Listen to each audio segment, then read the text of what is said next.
आपण बघूया घनमूळ काढण्याची सोपी पद्धत. आता इथं तुम्हाला दिसतंय मी 1 ते 10 पर्यंत हे घन लिहून ठेवलेले आहेत. त्याचं कारण असं, की 1चा घन केला तर त्याच्या युनिट प्लेसला काय येतंय 1 येतंय. 4चा घन केला तर त्याच्या युनिट प्लेसला काय येतंय 4 येतंय. 5चा घन केल्यानंतर त्याच्या युनिट प्लेसला 5 येतं. 6चा घन केल्यानंतर त्याच्या युनिट प्लेसला 6 येतंय.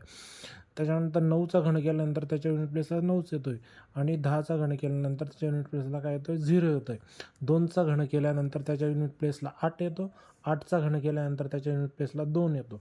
3चा घन केल्यानंतर त्याच्या युनिट प्लेसला 7 येतो आणि 7चा घन केल्यानंतर त्याच्या युनिट प्लेसला 3 येतो. तर घनमूळ काढताना काय करायचं आहे, एकक स्थानानंतर उलट्या दिशेने आपण काय करायचं आहे 3-3चा ग्रुप पाडून घ्यायचा आहे. ज्याचं घनमूळ काढायचं आहे त्याचा 3-3चा ग्रुप पाडून घ्यायचा आहे. ही झाली तुमची पहिली स्टेप. दुसऱ्या स्टेपमध्ये काय करायचं आहे मग 3 ग्रुप पाडल्यानंतर इथं काय आहे युनिट प्लेसला 6. मग 6 कोणाचा 6 आहे म्हणजे काय येणार आहे हे बघा इथं 6. म्हणजे तो कशाचा गण असणार आहे 6चा म्हणून इथं युनिट प्लेसला काय येणार 6.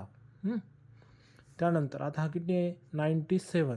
मग 97 बघायचं कुठल्या दोन घनमुळांमध्ये येतोय तो 97 येतोय 64 आणि 125 मध्ये. मग छोटं काय आहे 64 म्हणून इथं काय येणार 4.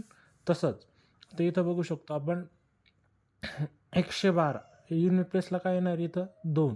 मग 2 म्हणजे काय येणार तुमचा हा इथं 8 युनिट प्लेसला 8 येणार. त्यानंतर 195 195 195 पेक्षा कमी पूर्ण घनमूळ कसलं आहे 5चं आहे. मग इथं काय येणार 5.